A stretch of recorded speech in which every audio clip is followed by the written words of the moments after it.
दरम्यान हगवण्यांचे वकील विपुल दुशिंग यांच्यावर कारवाई करा अशी मागणी करण्यात आली आहे। राज्य महिला आयोगानं बार काउन्सिलला हे पत्र लिहिलंय। दुशिंग यांनी माध्यमात बोलताना भान बाळगलं नाही असं आयोगाचं म्हणणं आहे। दुशिंग यांनी आपली बाजू न्यायालयात मांडावी असं देखील आयोगानं सांगितलंय।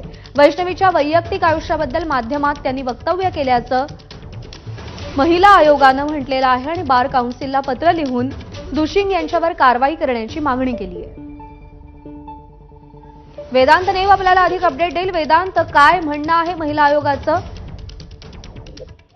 ज्या प्रकारे आपण बघितलं, महिला आयोगाने ते पत्र दिलेलं आहे बार काउन्सिल महाराष्ट्र गोवा सचिवांना, आणि त्यामध्ये त्यांनी सांगितले की या सगळ्या प्रकरणामध्ये हगवण्यांचे वकील आहेत, त्यांचं जे वर्तन आहे, खास करून माध्यमांमध्ये जेव्हा ते प्रतिक्रिया देतात त्यावेळेचं वर्तन हे योग्य नाहीये।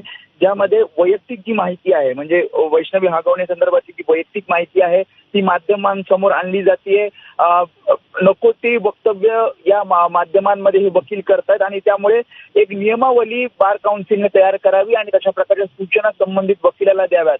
अशा प्रकारचं हे पत्र आहे, ज्यामध्ये त्यांनी असं सांगितले की समाजातील एक जबाबदार घटक वकील असतो आणि असं असताना जबाबदारीने वकिलाने वागलं पाहिजे आणि माध्यमांसमोर सुद्धा वक्तव्य केली पाहिजे। मात्र या प्रकरणामध्ये तसं दिसत नाहीये आणि त्यामुळे महिला आयोगानं याची गांभीर्यानं दखल घेत हे पत्र दिलेलं आपल्याला पाहायला मिळतंय।